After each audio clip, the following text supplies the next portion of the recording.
Welcome to a brand new episode of Seize the Moment podcast. And today we have a very special guest. We have Lawrence Dotson.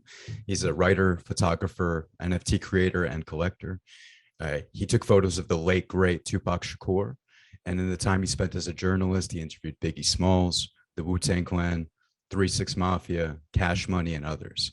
And he was the managing director at Kronick Magazine, one of the most well-known and successful hip-hop indie magazines for 10 years. Welcome, Lawrence. Thanks for coming on, man. Yeah, thanks for having me, you guys. Absolutely, man. So just curious, what do you prefer? Do you prefer Lawrence, Larry, or Loupy? Oh man, don't call me Larry. Okay. Yeah, don't call me Larry. Lawrence or Loupy, it's funny because like just over the course of my life, I've played so many different roles that people know me as different things. So they don't know me as Lawrence, they don't know me as Mr. Dotson, they don't know me as Loupy. And if I cross crowds and someone calls, "Hey, Loupy," and they're looking at me like Mr. Dotson. He called Loupy. I'm like, yeah, so just depend on where I'm, what circles I'm running at the moment. I got you. Whatever feels natural and good to you guys, I'm with it. Just don't call me Larry. Okay. Yeah, I like Loupy. That's a cool nickname. All right, cool. All right, man. So obviously, as our audience knows, and as probably everybody else who just knows me knows, I'm a huge fan of Tupac. So it was so cool to come into contact with you, man, just obviously because of the fact that you met him and you like photographed him at a pivotal point in his career. So for those who don't know a little bit of background on Pac, Tupacalypse Now was his first major album. I think he had some like unreleased songs or some like just lesser known tracks with Layla Steinberg at the time. But Tupacalypse Now in 1991/1992 was his big breakthrough, right? So first of all, how did you get in touch with him? And then like, what did you just think about kind of the aura or the atmosphere around him at the time? Because this was like pretty much when he was just breaking out and he was becoming the Tupac that we came to know. Yeah, well, the way I met Tupac, it was by chance. At the time, I was working for a magazine called No Sellout. It was another independent magazine in Los Angeles. And we were known as the tip-top hip-hop ragamuffin black rock mag rag. So we pretty much covered like, the whole spectrum of black music. So as a writer, fledgling writer, just getting started, they gave us magazines like, hey, you want to make some money? You're not getting paid for writing, so go sell some magazines. So I was in Hollywood, just selling magazines. Walking down the street and I look in a bar and I see Tupac sitting there at the bar having a drink. I was like, oh, okay, let me go walk up to him. So I walked up to him. Wow. Yo, check out this magazine, man. It's, brand new magazines, $2. Check it out. So he gave me $2 and sat there, looked through the magazine, talked a little bit. And he said, yeah, it's a pretty dope magazine, man. Why don't you come to the, I'm having a show tonight. Why don't you come through? I was like, all right, yeah, I'll be there. Cool. So I left and I was like, dang, I just met Tupac. So I went and got a disposable camera from the thrifties right around the corner from my house. And I showed up at the show that night and I took those pictures. And the amazing thing is that there were probably only 2 other cameras in the house that night. One still camera and then like a video camera. And so as far as I know, my pictures are the only ones that, have survived that show. It was a record release party for Tupacalypse Now. It was a record release party. I was invited by Party Records to come down and cover it. And I got those pictures. And so one of the reasons why I took the pictures, really was because, Tupac supported me. I'm saying, he gave me $2 for a magazine. I'm like, oh, that's big, that's love. I'm showing him some love back and take some pictures for his first show. And, back then it's like you had to wait for the film to get developed and, you didn't have them on your phone. You didn't even have a phone. People weren't having phones like that. But I never got a chance to see him again to give him those pictures. I saw him twice after that night. Once was at Jack the Rapper, which was like a big hip hop showcase back in the day. And this was in Atlanta. I saw him there and ran into him. I had another issue of the magazine. He bought another issue of the magazine from me. Wow. And then I saw him one other time in LA at a club. And that was it. Then after that, he did Juice. And if you really follow Tupac, you kind of know that after Juice, the whole thug life kind of came to life for him. Almost as if he didn't, let go of that Bishop character. Right. That's one thing about, Tupac. He's very talented, not just as a rapper, but as an actor. I'm saying? He's very gifted. He's very talented individual. And I know for a fact that sometimes characters are hard to let go. I was an actor um, when I was younger. Before I started writing, actually I was doing some theater, and there's some roles you just can't let go. I played Charlie Parker in the play, and this was around the time that I took the pictures of Tupac, and it was also around the time of the LA riots. This was all in '92. All this happened in April of '92. All this happened. I took the pictures of Tupac. Um, I did this acting role that I couldn't let go of, this Charlie Parker character that I embodied, and the riots. Yep. So all this, anxiety and angst, all these things happening is kind of like, you do what you got to do to survive. And sometimes a character that you take on can be your survival mechanism. Mm. Just having that toughness, or just that, I'm going to endure, I'm going to last, and that's kind of like, the path that Tupac took. He's like, I'm going to last, I'm built to last. It's thug life. Prior to that, I would always see him by himself. He would always be by himself at the club, or, just hanging out, before he blew up. And yeah, he's a very deep brother, Yeah, and I remember reading your story that you guys actually had a pretty great conversation the first time around, that it wasn't just about where he was going, or even necessarily about just rap music in general, but it was more so about like the problems of rap music. Can you tell us a little bit about that, especially culturally speaking? Well, yeah.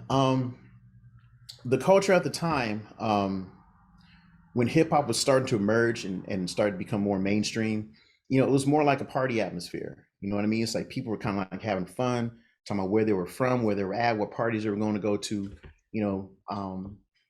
People weren't talking about all the cars and the planes and all that. They didn't have that yet. So what better thing to talk about than the things that are issues in our community? So one of the articles in the magazine I gave him talked about misogyny, calling women bitches and hoes and all that. And he says like, hey, it's part of our culture. Not every woman is a bitch or a hoe, only the ones that act like bitches or hoes or bitches and hoes. And that was kind of like the what everyone thought at the time. That was kind of like the way that we get over. It's the way you act, it's your character. So it wasn't an attack against everyone, but it was just an attack against the character of a certain type of woman. I was like, okay, I can see that. You know what I'm saying? It's like, you're not dissing your mom, you're not dissing your sister, you're not, it's these women or people who act the way that a bitch or a hoe or a buster would act. It's not everyone is that. But people get things twisted, and they want to make it sound like you're a bad person because you say these things. But these are just natural expressions from our environment. This is what we grew up around, and a lot of times people just take that and use that to express themselves. And rap, is a vehicle where you can express yourself, as freely as you want. Yeah. So yeah, people would get it twisted, right? If they just hear a rapper using the words like bitch, hoe, all that kind of stuff, they think that it's just because they're kind of put on this pedestal, they're out there in the mainstream, that's just like how they're referring to women in general, right? But that's definitely the wrong characterization there, right? It's just like I definitely I can get behind that. Yeah, if you're referring to a certain kind of person when you're talking like that, and people think that you're referring to all women like that, it's really, I mean, it's kind of, I would say it's kind of the public's fault, right, for twisting that perception. in of it, right? some way. So here's why I would say that, because it's not as nuanced a lot of times, right? So when you have like, so look, I don't mean to speak about it as though I'm in the industry, because I'm obviously not. So this is just me as an observer looking from the outside in. But like when you listen to a lot of music, there is no nuance, right? So here's what I mean by that, right? So like with Pac, he had a song called "Wonder Why They Call You Bitch," right? So rappers don't do that, right? So here's why, right? So rappers will usually kind of refer to all women as ass bitches, right? Like with Jay-Z, and he wrote what was that song, Big Pimpin', right? So Big Pimpin' kind of just sounds like he's talking about just women generally speaking, right? He's like I don't remember exactly the lyrics, but he pretty much makes it seem like this is not for me. Like I'm not for settling down because like women kind of suck, and I'm even being nice in the way I'm describing it. It wasn't that, right? But with like Wonder Why We Call You Bitch, Pac actually explained why it was that they used the term. So the beginning begins something like, look here, Miss Thing, hate to assault your game, but you're a money hungry woman and you need to change, right? So it's like he's kind of telling you like, this is why we're using the term for you. But whereas like with other rappers, they don't really do that, right? They don't even talk about it. It's more like this is what sells. And I think the understanding is like, because like using these kind of terms, talking about music, whatever, I'm not even talking about money or whatever, they kind of make it seem as though like, again, it's sort of everybody, because this is what people listen to. So because like who's gonna really like listen to it, or who's gonna buy a title track called like Wonder Why They Call You Bitch? Like people don't care about that, right? But Pac made sure that other people understood why he was doing it. So it's kind of just interesting when you think about it. But like, yeah, there's not much nuance in like rap music outside of someone like that. I mean, only the artist really knows kind of like what they mean, right? When they're saying what they're saying. Yeah. But I don't know. I feel like that about, and I'm not going to switch gears entirely, but just a little tangent. Yeah. Comedy too, like the things that comedians find funny or their audience finds funny. Technically, if you show that to everyone, people are going to misinterpret Right. what that comedian's actually saying. Or sometimes you say something that's offensive.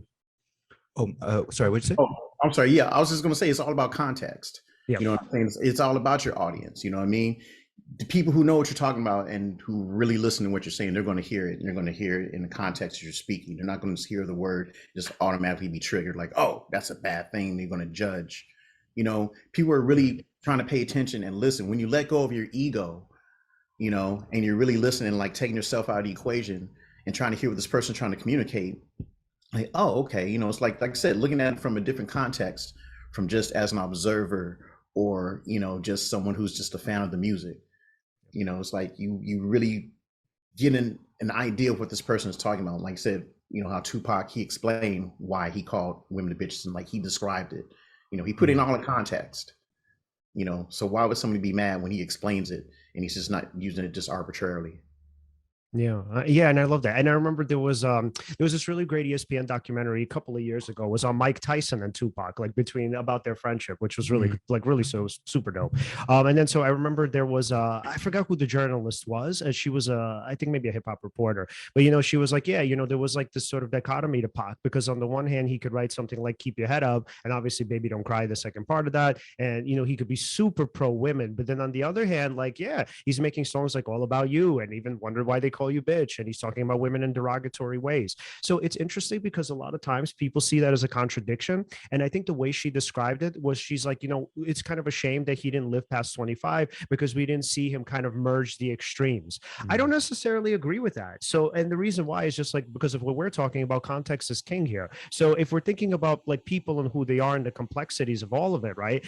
You're never going to get to a point where you're like, okay, all women are this or all women are that, or even like merging extremes, because people are just generally not one particular thing. So when we think about what he talked about like these people here and then those people there. And then like with the conversation that he and you had, he said pretty much that misogyny was a problem, right? So people who hate women generally don't say that misogyny is a problem. But it's like, again, it's so hard for us, it seems like, just like culturally, generally speaking, for us to think like, oh man, yeah, he could think one way about these women over here and then another way about those women over there.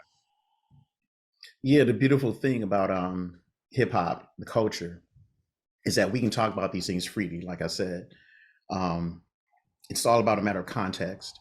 I like Kendrick Lamar on his last album, not the latest one that's out, but on Damn, he said, you know, how can he, you know, people ask him like, how can he write a song about God and beauty and all these things and talk about, you know, drugs and sex and all these other things. I mean, it's like every day everyone does that. You know, we mix our thoughts and, you know, our ideas about things all the time. You know, it's like, you know, we often contradict ourselves, you know, because we all stand on different sides of different issues. You know what I mean? So, you know, it's great how we're able to like come into this conversation, you know, with a bigger view of what hip hop is now. I think back in those days, back in the 90s, you know, it was like hip hop was a black thing, but everyone was invited. Right. you know. Once everybody started coming to the party, they started, you know, talking to people, and they started getting like, and they started getting these concepts. They started understanding, you know, how we can like talk about one thing, talk about another thing. They're on two different, you know, opposite sides of the spectrum. And then we get other people's points of views. And it's like, oh, okay, well, you know, so all these things start to open up and all these conversations start to happen. And then you have all these different types of hip hop coming out and different people talking about different issues. You know what I mean? It's just amazing. It's like, it's really been, it's brought together the people in a way that I don't think anything else in history has, you know, as far as like, you know, bringing people together for conversation and for unity. You know, it hasn't, you know, isolated people. I feel like I said, it's brought more conversations to the table. Yeah. And it's like when you're kind of thinking about, again, the complexity and the nuance, right? It's like with rhythm and rhyme, you could pretty much understand another person's perspective in a way that's obviously both kind of engaging and entertaining. So that's what I love about so much about the music, right? Because oftentimes, like, you know, we shut ourselves off from different perspectives. But honestly, man, you put in a catchy melody and then, hey, you want to hear this guy's story. Yeah. Honestly, sometimes it starts out that way. Some people actually, the way I started out listening to music was actually just how the beat sounded and if it sounded good. And then I started later, as I grew up, actually paying attention more to the lyrics. And then when I actually would pay attention to the lyrics, I'm like, holy shit, like the things different artists would talk about, if you really try to wrap your mind around it, some of it can really change your perspective even on life, right? Sometimes, you know. Yeah. And Loupy, did you feel that way about Pac, man, when you kind of engaged with some of his lyrics and, you know, obviously thought a little bit deeper about them?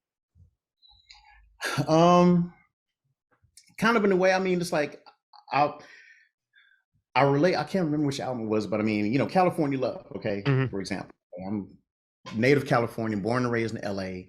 Yep. You know, there's a lyric says, you know, every nigga in L.A. got a little thug in them, and it's true. I mean, I'm straight up, you know, black middle class. You know, grew up in a good area and everything and all that.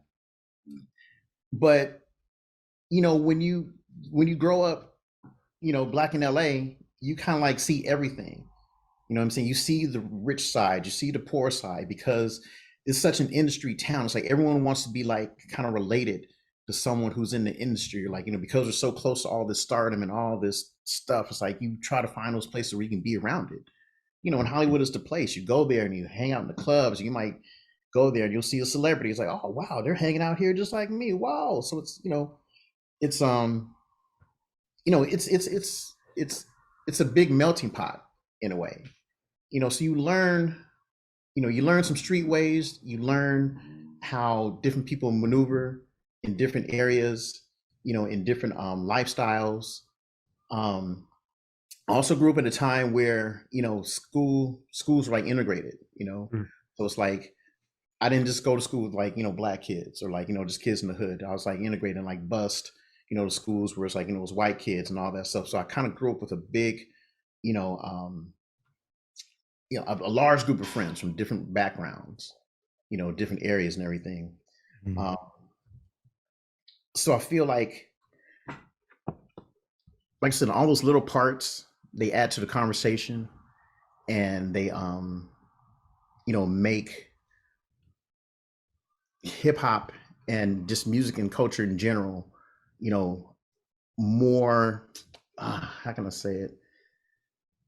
I just, you know, it's a better mix, a better, you know, conversation, because you get more people into it.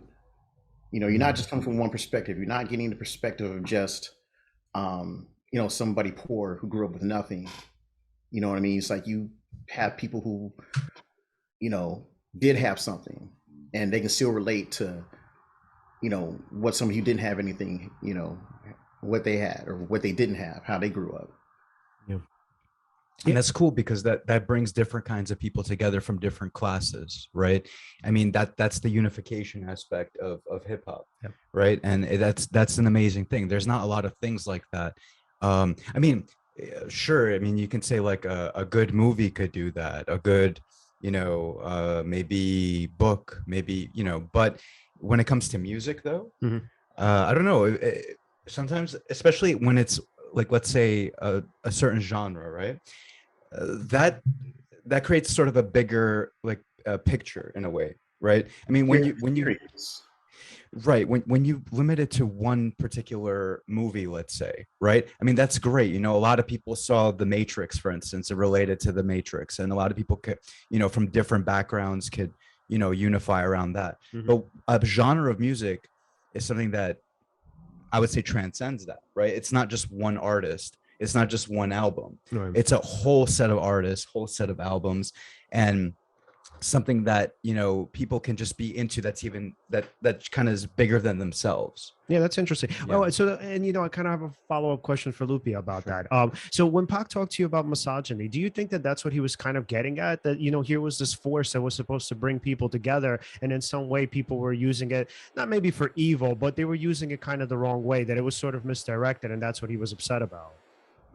Well, I don't think he was upset about people using it in the bad way. I mean, just making a comment like, you know, people use it for different reasons. Yep. You know, everyone has their reasons for, you know, speaking the way they do and expressing the way that they are.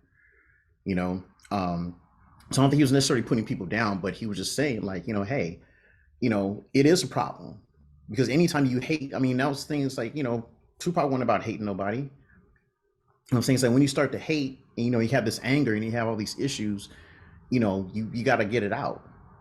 You know, and for some people, it's like you can call them, you know, they might have been hurt by women. So it's like, okay, let me call this bitch a hoe because of what she did and how she is, and she's taking my money. You know, they'll have a reason. But then on the next album, you know, maybe they've gone through an experience, or someone's talked to them, it's like, hey, you shouldn't be saying that. You know, it's wrong. Think about your mom. Think about your auntie. Think about these people. You know, just give them more context. Like you're saying, you know, artists, when they come out with bodies of work, you know, it's kind of like an evolution. You know, each album is like an evolution because they've done more and they've, you know, experienced more. And so their views could change. You know, they can like tell you on the albums like, okay, well, I've said this before, now I'm saying this now. And here's why. A lot of times they will give, you know, their reason. But like I said, it's good that hip hop is so dynamic that people can express themselves, you know, any way that they can and, you know, justify it. And there are people out there who can relate to what they're saying and not just hold it against them or like, you know, say, okay, well, that's how they are, unless they consistently give that viewpoint. Yep. And they don't budge from, you know, like, no, this is how I feel about it and this is where I'm at, you know? Yeah. And then but in terms of the photos, right? So what happened in that story? How come they never got developed? Or at least until now? Well, like I said, I took them for him. And so since I never got a chance to give them to him, I was kind of held on to them. I didn't try to sell them to a magazine to get published or anything. I kind of held on to them. You know, maybe I'll give them to him another time. And, you know, probably what happens, I just got more caught up into the journalistic aspect of, you know, hip hop. Photography is kind of like a hobby for me. You know, I was like kind of the guy who always had the camera at the party or whatever, you know what I mean? Taking pictures of friends and all that. And then like for some reason I was taking a lot of pictures of LA during that time. Just like prior to the riots. And then when the riots happened in April, you know, 29th, 1992, I was out with my camera. I had a tape recorder. I was going out interviewing people. I was taking pictures of everything that was going on around me. It was just yeah, it was just a crazy time during those days. You know, kind of like hip hop and photography kind of like, you know, got me out of this sort of depression I guess I was in, because once again, like I really couldn't relate to hip hop, being a middle class kid. And then when I got the opportunity to talk to, you know, rappers like Tupac or like you know, Fushnikins or like, you know, people who were just coming out at the time and you know, emerging, I felt that we all had something in common. We're all just trying to, you know, find a place in this life and to matter. Yeah. I love that. Because like I said, you know, I'm a middle class kid. People think, oh, you know, he had any problems, nothing's wrong, you know, he's cool, whatever. But, you know, I mean, everyone has problems, you know, it's just all in perspective. So I don't know, kind of like lost track of what That's okay. The question Yeah. was, I mean, because like I said, we're just gonna like free flowing with this, so my mind is like, all right, Well, yeah. Well, just staying on the topic of the photos, right? Because now they've become NFTs. How did you make that happen? Well, like I said, after I held on to the photos, never had them published or anything. Hmm. In 2017, I'd hooked up with a photography group. I started, wanting to take pictures again. Hmm. And I was like, hey, you guys, I got these negatives of Tupac. You know, Yeah. I want to get them That scanned. must have been mind blowing, like for somebody to hear that. They're like, yeah, of course. They're Yeah. like, what? What do you mean, what? And so they're like, okay, take it to this guy. He'll scan them for you, not trying to gank you or nothing like that. I was like, all right, cool. So once I had them scanned, I started showing them to people. They're like, oh my God, wow, people like, freaking out over these pictures. So I was in 2017. So I think it was like maybe 2 years later that I heard about NFTs. And I was like, oh, this would be something, this would be something I can do with these pictures. Let me try that. So I got a team together and we worked towards, doing this NFT drop. And it took us about a year to pull everything together and do the drop. And I tell you, within that year, it's like so much changed within blockchain technology and the way things were done that by the time it came to my sell, um, I kind of didn't follow the right protocols. I felt there are a lot of things I could have done differently that would have got them sold, but it did get a lot of attention because, like I said, these pictures hadn't been seen. And it's funny because maybe not too long after I did finally show the pictures in public, the video of that show that night came out on YouTube. Mm. So if you like Google Tupac Glam Slam, you'll see a videotape performance of Tupac at that same show. And if you look real closely and you see a flash in the audience, that's me taking a picture of Pac performing. I tripped out. I was like, whoa, I saw that on YouTube. So yeah, so basically that's how the pictures got, turned into NFTs. I just been holding on to them. I really didn't have much interest in trying to sell them to anybody. I want to do something that would honor him rather than just like, trying to make a profit off it. Mm-hmm. The first thing I did, this is probably like 2016, I'd had some really, cheap scans I did on my computer and I made a calendar. And I was going to sell this calendar. I had written to the estates trying to get their permission and everything. I didn't hear back from them. So I'm like, okay, well, I don't want to do anything without a blessing. So I didn't do anything with it. So they kind of sat around again. And so when I did the NFT drop, I teamed up with a nonprofit agency that operates in Tupac's hometown up in Oakland. Mm-hmm. And one of the props or one of the benefits of owning the Tupac NFTs was that this nonprofit was going to plant trees in Tupac's neighborhood. Just like if you bought an NFT, then we're going to plant, like 1,000 trees or, however many trees we can plant with the donations I was giving them from the proceeds from the sale. Just to beautify the area. I wanted something I was going to like leave some kind of positive, lasting sign, of positivity.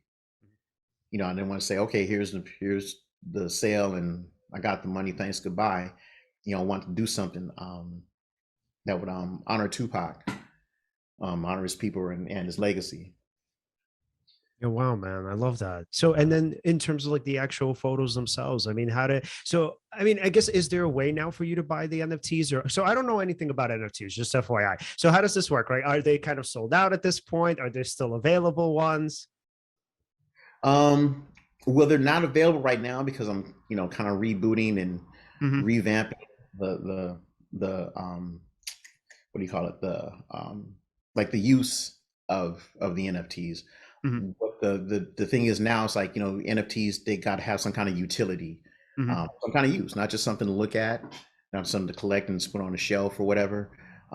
People are tying NFTs to games, they're tying them to music, they're tying it to, tickets for events, so it's just all about remarketing, re-strategizing how I'm going to utilize the NFTs in a way that they're not just, a digital file that you own. There will be some utility to it, something that you can use, or there will be some other benefit besides saying, "Hey, I own the Tupac NFTs." You know, Oh, wow. so You that's ever right heard of? now. Oh, my bad. Sorry.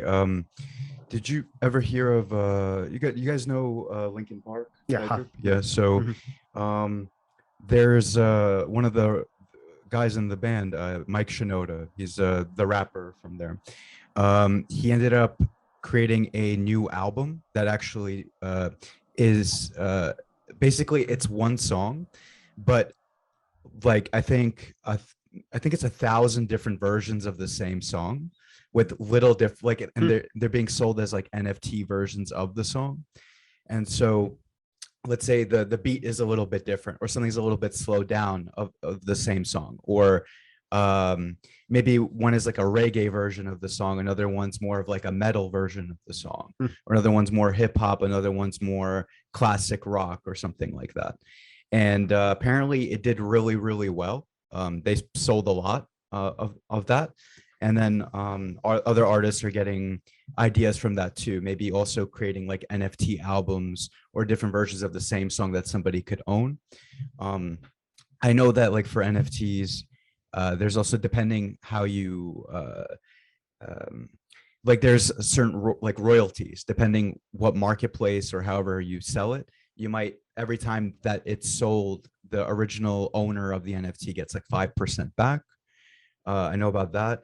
Out of curiosity though, because I know you said it's still in the works, but how, like, what are some ideas you were thinking of, like how to sort of integrate the Tupac NFT? Because like I know that they do like depending what is like you said, if it's a game, then yeah, there's a use for the NFT along with the game, or some of them offer certain incentives, or they'll say, like what you said with the planting trees or something like that, every time the NFT is bought, or depending how the sale goes.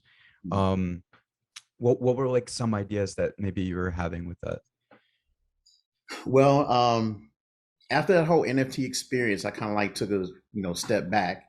Mhm. Um, because like I said, it's like every day it's something new, and it's like the field is just it's developing so rapidly. It's like wow, it's really hard to keep up with. Um, After the NFT drop, I kind of like went back to the drawing board, I guess you could say, and went back to my love of writing. I'm like, okay, I've done NFTs, I've done this photography thing. Okay, I need to focus on my writing because that's where my focus is. Mhm. I'm writing a memoir, pretty much kind of like chronicling like the first 25 years of my life. That includes the LA riots, me becoming a hip hop journalist and all that. And what happened as a result of the NFT drop, I got the attention of a blockchain movie production company, and they were kind of like interested in my story. So I was like, oh, okay, cool. Um, so there's a possibility that the NFTs could come back to life, reborn as a utility to use along with this documentary that I'm going to spawn out of the memoir I'm writing and working with this blockchain company. So the NFTs could become part of the metaverse I'm building, the Loupy D metaverse, so to speak.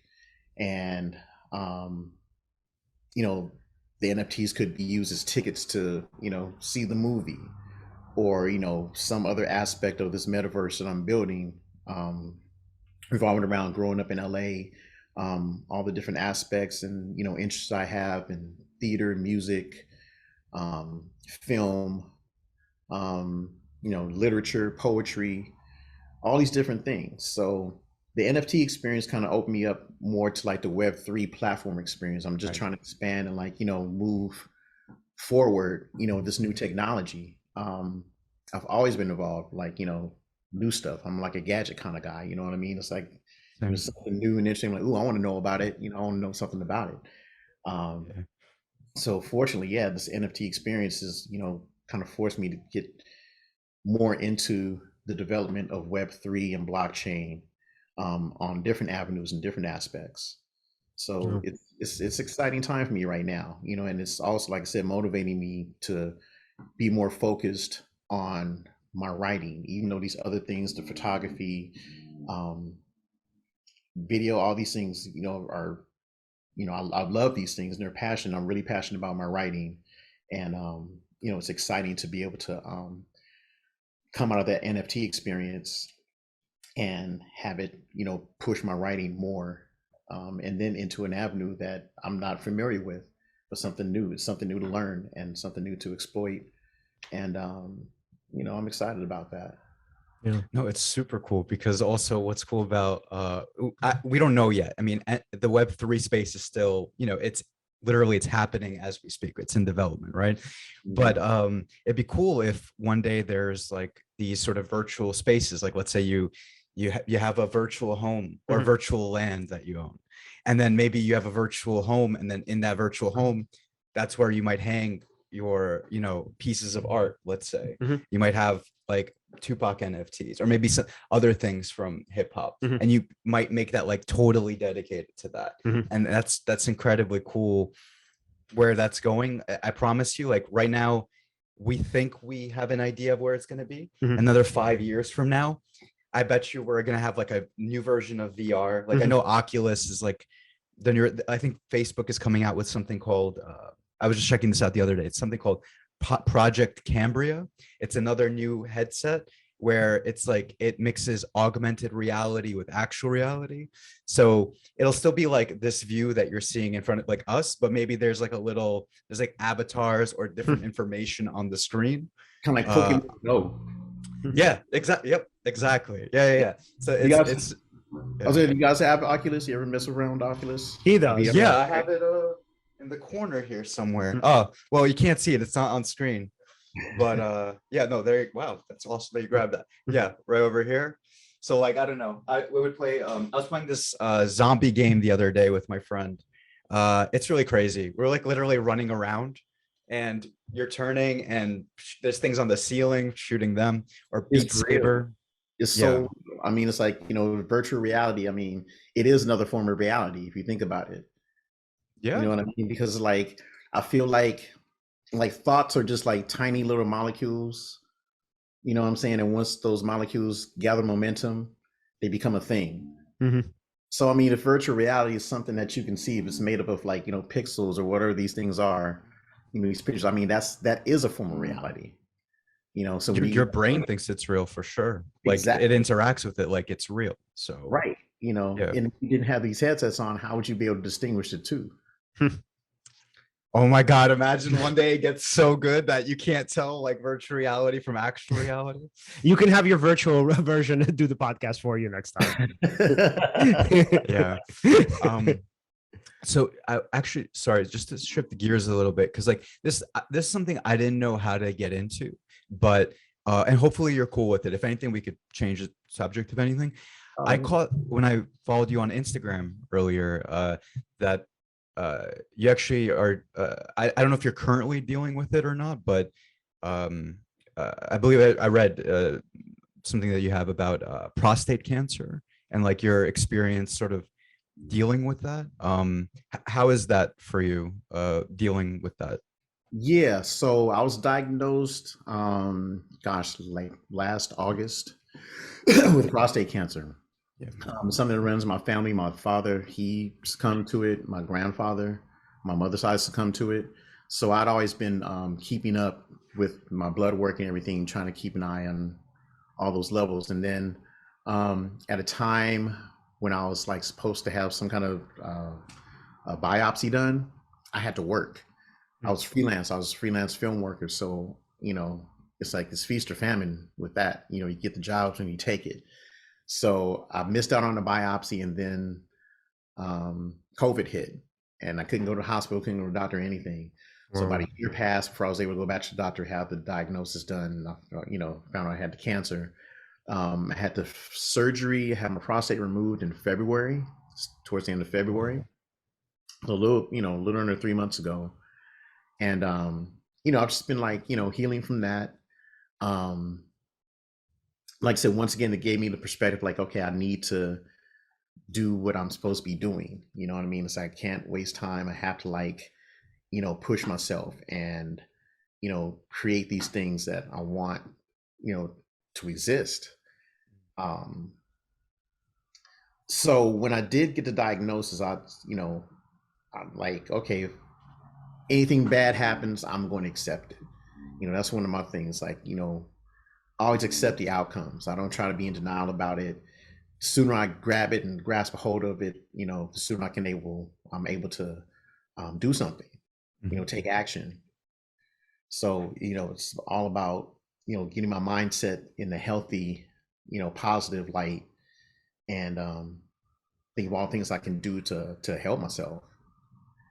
And like I said, one of the things is, finishing these projects.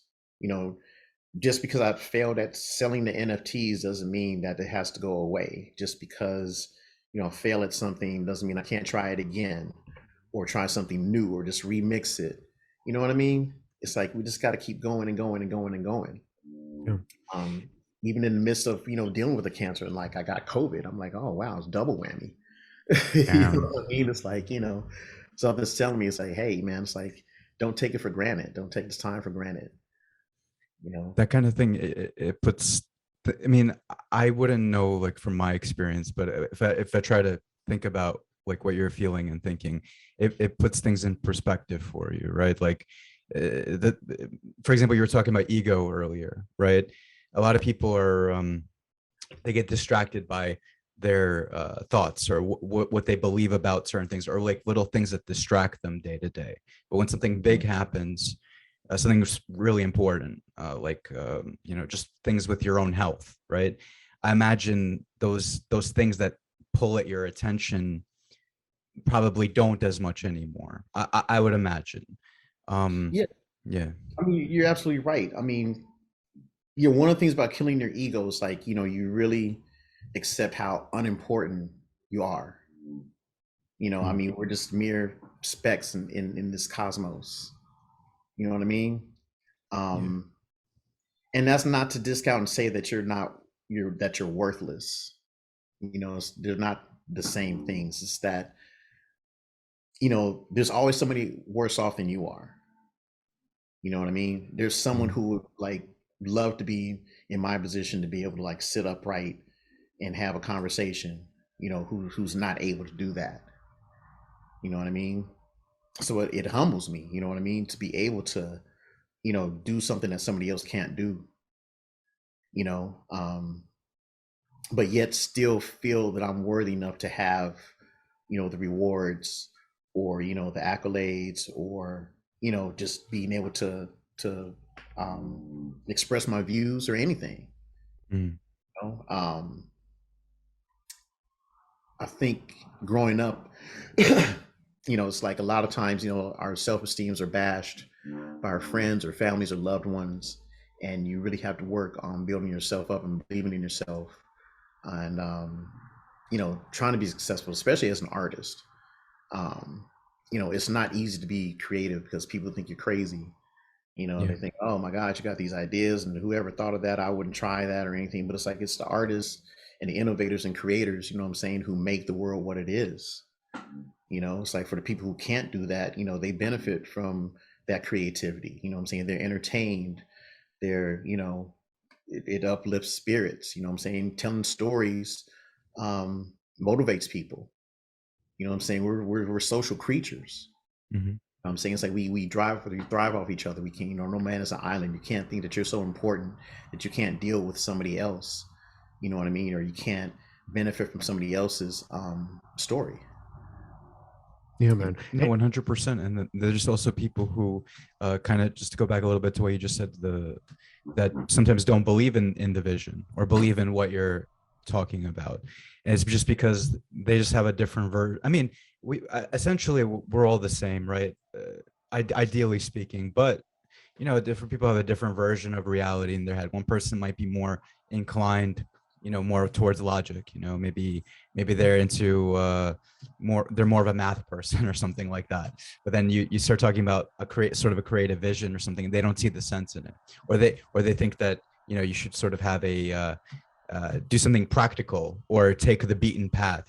Don't do this new thing that you believe in and that you really want to do, because they just don't they don't get it. But then, somebody who's creatively inclined, it's probably better. I mean, it's good to take feedback from people, right? Some people really care about you and they want you to do well. And that's sometimes why they say what they say.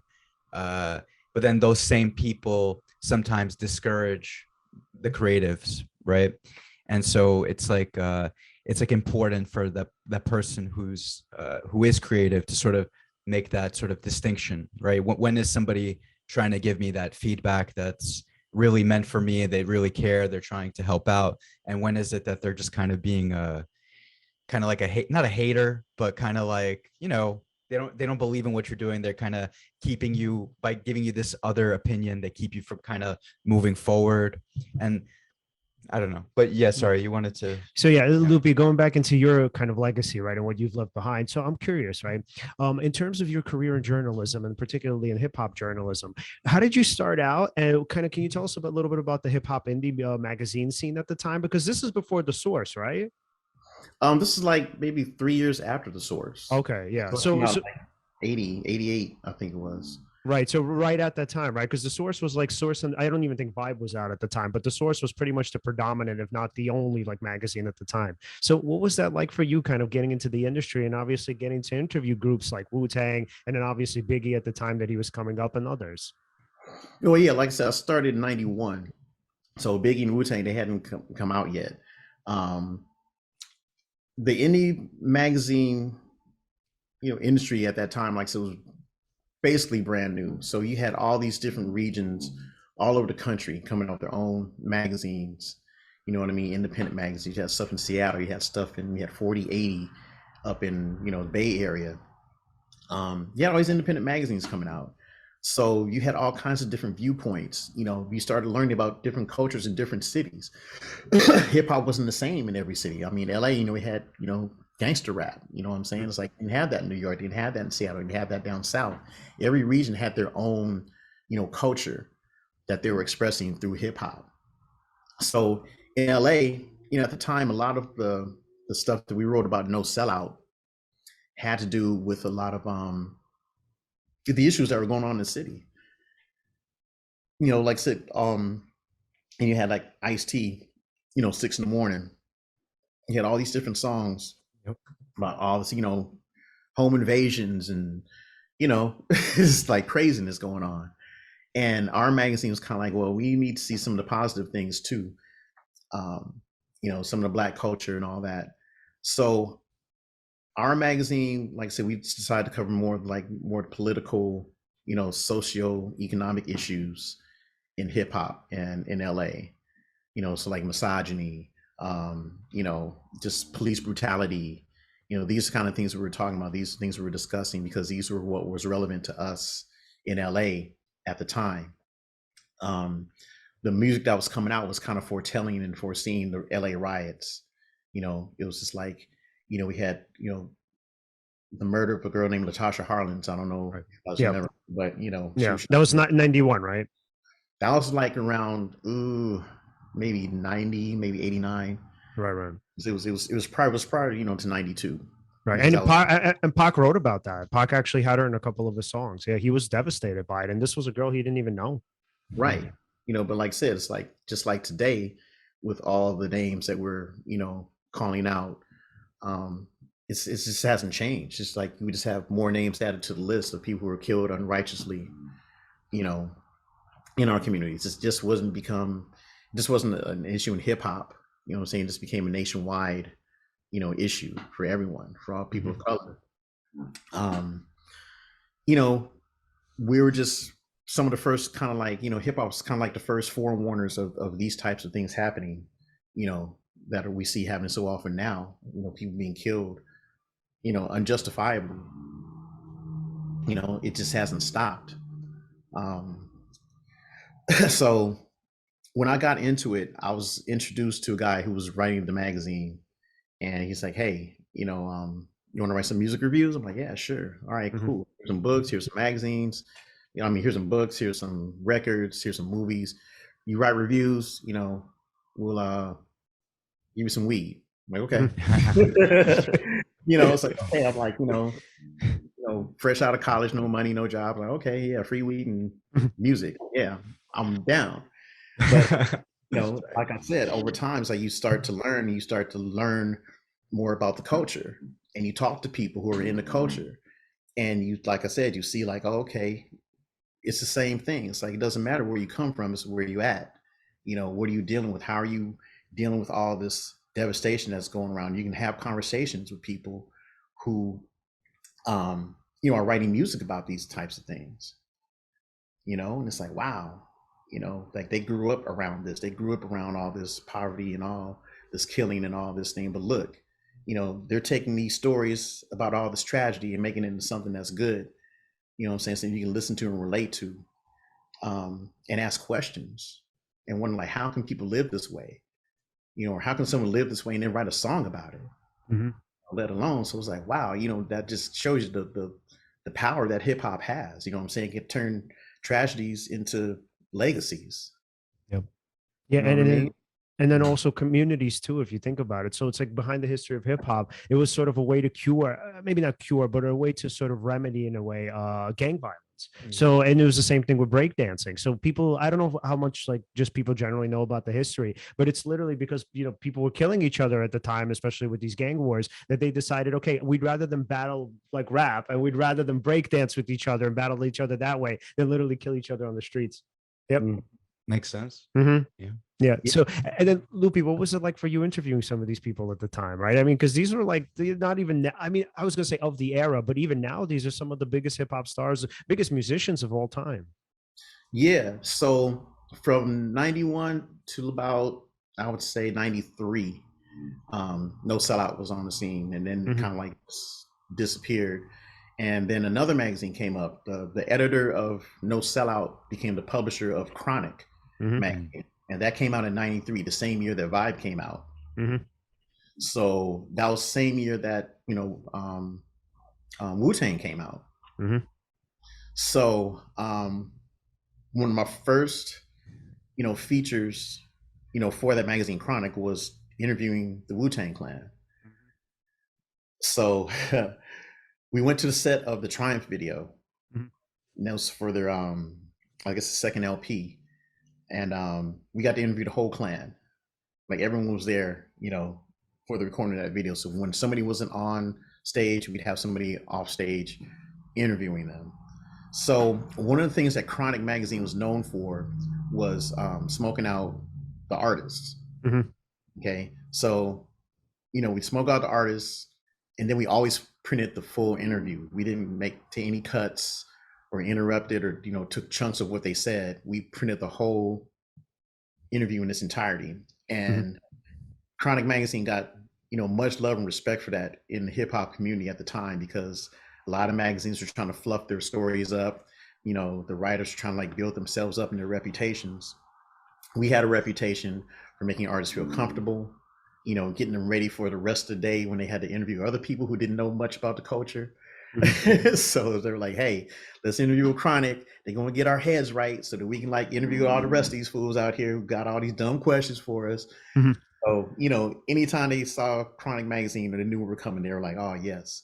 So on the West Coast, they were like one of the premier magazines. People always wanted to come and have an interview with Kronick. So the Wu-Tang interview was interesting because, like I said, we smoked everyone out. So it's like the whole clan, we got to smoke blunts with all of them. So that's 8. Well, then Capadonna was there. Okay, so like 9, 9 different interviews. That was just a memorable night, just being with the Wu-Tang. I'm a huge Wu-Tang fan, so that was like one of my most memorable nights. But I would have to say, hands down, the interview with Biggie was it was my favorite. It was my favorite just because he was so humble. He was such a humble brother. I interviewed him the night that his album was dropping, the first album. Yep. He was in LA. Him and Craig Mack, they were going to perform. And right before the performance, I got to go to the hotel, the Chateau Marmont, and sit down with him and do the interview. And I remember after the interview was over, Biggie was like, man, if this album don't, if it don't do nothing, man, I'm just going to be right back on the streets. You know, I was like, damn, man, why you gonna say something like that, man? You about to blow up. You about to blow up. It's like, man, there's nothing, you know, there's no guarantees in life. You know, like I said, if this don't pop, then I'll be back on the streets. I gotta do what I gotta do. And he was real. I mean, this is the night his album was dropping. He's saying this. You know, he's you know, he still was at that level where it's like, you know, he wasn't cocky, like he portrays himself in his albums. Man, he's very, very humble, very realistic, very down to earth. You know, and every time he come to LA, he'd be like, "Yo, what's up, y'all?" He calls us up. Just want to hang out. You know? Imagine that. Imagine that. Like you get a phone call from fucking Biggie, and it's like, "Hey, what's up, man? Want to do something?" Yo, what's up? You know, got some of that Kelly Kronick. You know. You know. Wow. We treated him like family. You know what I'm saying? It's like, you know, yo, bro. You know, we were congratulations. You know what I mean? It's like, you know, and I never saw myself as like a groupie or like a, you know, I was a fan of people, but like I wasn't like a groupie or all up on him like that. I was like, he's just people like me. You know what I'm saying? He just got a spotlight shining on him. Yep. You know what I mean? But he just trying to work and survive and, you know, make something of himself. You know what I mean? And feel good about himself. Make other people feel good. You know, and that's kind of how I approach all the artists. You know what I mean? It's like you got this chance and this opportunity to express yourself. You know what I'm saying? And to come out of something that was worse than what you were doing. You know what I mean? Or, you know, coming out of something that was in a bad situation, you made something good out of it. You know, that's cause for congratulations. You know what I mean? Wow, man. And do you remember some of the things you talked about with Big? Man, what did we talk about? We talked mostly about the music, you know, about how he got started. I can't remember the details, but yeah, some of his earlier work, you know, prior to him, you know, being signed, and some of the you know, the things he had to go through. Like there was another Biggie Smalls, you know, another rapper named Biggie Smalls, and they want to bring in lawyers, and he was like, "Man, I don't fuck with no lawyers, man." So I just, you know, Notorious B.I.G.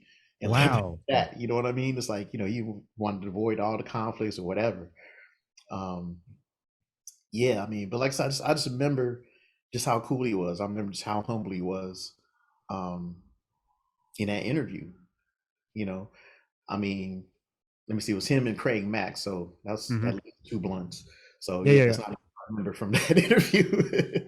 And this was after Craig Mack took off, right before Biggie's album, because I think Flavor in Your Ear came out before that. Yeah. So they were both performing that night at the club. Okay, so after the interview, they went off to the club. Me and my, you know, publisher, we went to the club. We saw the performance. After the performance, Biggie was like, "Yo, you know, what's up? Got some more of that Kronick?" I'm like, "Yeah, okay." So me and my publisher and Lil Cease and Biggie, we found some kind of corner down in a stairwell, and we going down there, and you know, we're hitting the blunt. Then all of a sudden, man, it's like hear gunshots upstairs. We're like, everybody's looking up. We look at each other. Shrug it off. Like nothing happened. Like, hey, you going up? No, I ain't going up there. No. I mean, so you know, we stayed there. We finished the blunt. We, you know, finished the conversation. We hear footsteps, people running out the club and everything. And so we're down there. So you know, blunt's finally down to Little Roach. It's like, all right, let's get out of here. We walked upstairs. Club was empty. We get outside. There's Puff Daddy at the limo, waiting with the door open. Big C's, get over here. Let's get out. Let's go. And I was like, all right, y'all, peace. And they left. They didn't take you with them. No, we didn't come with them. But yeah, I mean, that was crazy. It was a crazy night. That was like the craziest night. I mean, one of the most memorable interviews of my career. You know, just to kick it with a legend, and just him being so cool, and you know, having the club get shot up where he just performed. Yeah, and then so and you pretty much you kept up a periodic relationship with him. Yeah, he would come. You know, when they would come to the West Coast, they called us up. Hey, what's up? You know, come down to the hotel, bring some of that green. You know. Yeah. Wow. The last time he came was for the Vibe, you know, party. Yeah. Peterson Museum, and I didn't go, but my publishing partner, he went, and he was actually going to get into that car with Biggie. Biggie was like, "Yo, come to the hotel and come listen to the new album." The boy was like, nah, I gotta bring my boy with me. We gotta chop it up. We'll come tomorrow and we'll chop it up then. So my boy's like, okay, B got in the van and my boy's walking away. And as he was walking away, he heard the gunshots, Wow. down the street. And he knew at that time, it was like, whoa, someone just shot Biggie. Wow. Yeah, so Yeah. he was just that close to being in the, in the suburban with him. How come he decided not to go? Do you remember? Well, because I wasn't there. He's like, because No. like we Yeah. wanted to interview him. It's like, okay, we'll see you tomorrow. We'll do it when it's more. Oh, wow, man. Like, you just came from the party, the vibe, Right. party highs and all that stuff. Just, we'll handle our business the next day. Right. Like, all right, cool. So, but there was no next day, Yeah. unfortunately, that night. I mean, obviously, it's okay if you don't like feel comfortable talking about it. But do you remember what it was like to find out the next day that he'd been shot? I was devastated. Yeah. I was. It was hard. You know what I mean? Mm. It's still hard. You know what I mean? Just like I said, I remember who he was and how he was. You know what I mean? And I, it's weird. I even get choked about it. Like, now. I hadn't really talked about it in a while. Some of you just talk about it all the time.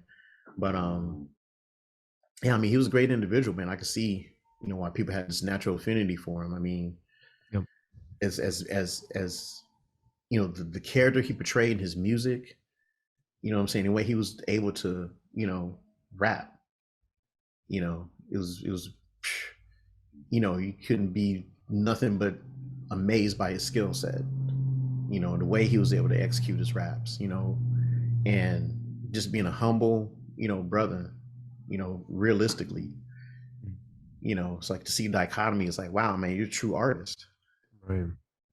Yeah, man. Wow. And just, I mean, what an experience to have known them. I mean, geez, man, like, wow, him, Wu-Tang. And so I know we didn't get into this too much, but I am curious. So I love RZA. Do you remember some of the things you took away from your conversation with him? Because he's super intelligent, brilliant guy. Yeah, I mean, honestly, man, it's like, I can't remember what specifics. Yeah, it's all good. Yeah. I'm just curious. Interviews. Yeah, it's like, let me see that whole the Wu-Tang interview. I mean, of course, Method Man was like the most, animated of them all. Mm-hmm. And I just I remember we interviewed Redman and Method Man together. Mm-hmm. And that was, whoa, that was the year of the man. So we did a special double issue called the Chocolate Greenleaf issue. Mm-hmm. And so this was back when, I don't know, there was a strain of marijuana called Chocolate Thai. Mm-hmm. I know it was like, there's a song written about Chocolate Thai. So we had like Chocolate Thai, and then we had like some green Kronick, and we wrote it all together in a blunt, a couple of blunts, and we interviewed Redman and Method Man. And I think that was possibly the most high I've ever been in my life during that interview. I mean, I was pretty well toasted during that interview. But yeah, once again, like, this is before the Wu-Tang interview. So when we got to Method Man, he looked at us like, hey, is this a gimmick? Is this gonna be like the last time? Is this guy gonna fall asleep on us again? So I literally passed out. I was so lifted. That Redman, Method Man interview. So at the Wu-Tang, he was like, yeah, man. It's like, yeah, you watch yourself. Wow, man. So he kind of gave me a barber about, falling asleep during the interview. Yeah, man. So it's like, it's you have a great legacy. I mean, just obviously working for the magazine, interviewing these great people.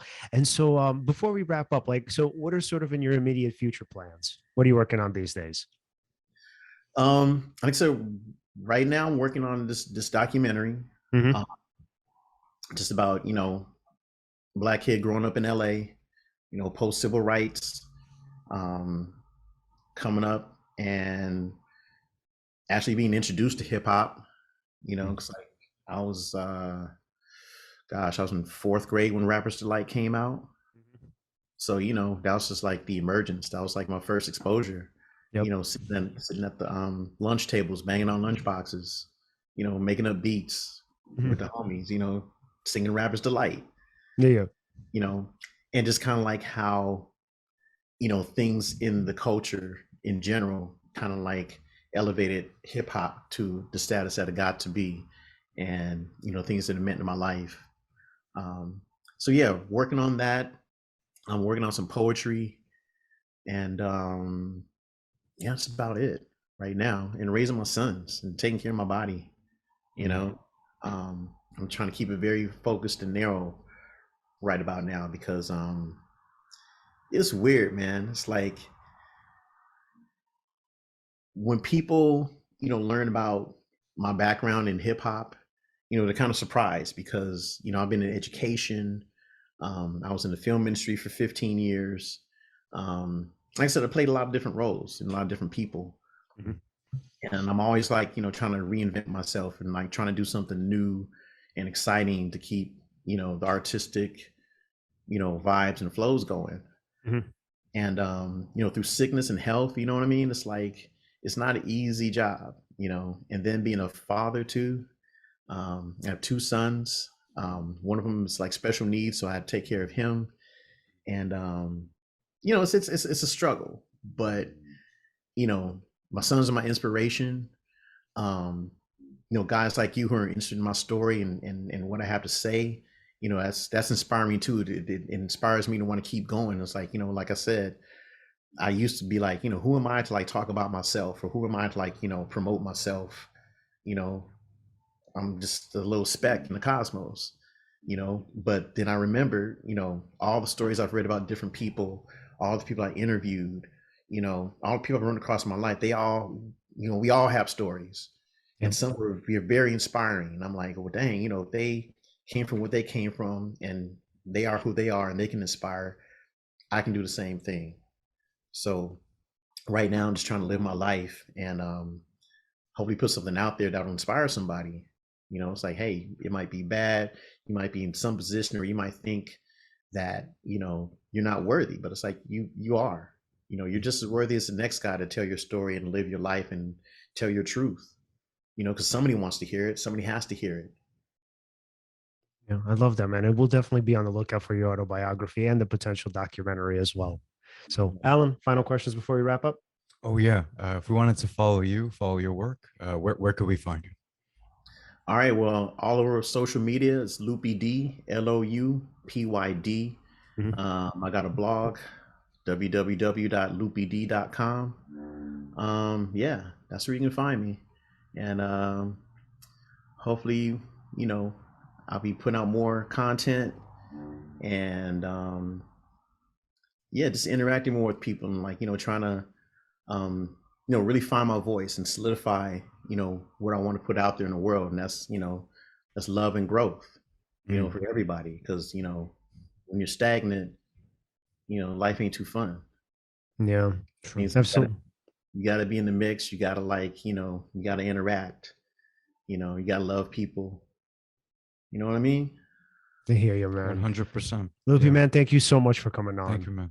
All right, you guys, like I said, thank you again for having me, and you keep doing what you guys are doing, man. I love it. It's like you guys are all over the place, and that's respectful. Absolutely, man. We'll talk to you soon. Thanks, man. All right, you guys. Take care. Have a great Sunday. All right, man. You too. All right, guys. So if you want to follow us, you can follow us at Seize the Moment Podcast on Facebook, Instagram, and TikTok. And also at Seize_podcast on Twitter. Like, subscribe, hit the bell. Guys, thanks again so much for watching. We're going to be off next week for Memorial Day, but we'll be back right after that. So again, see you next time.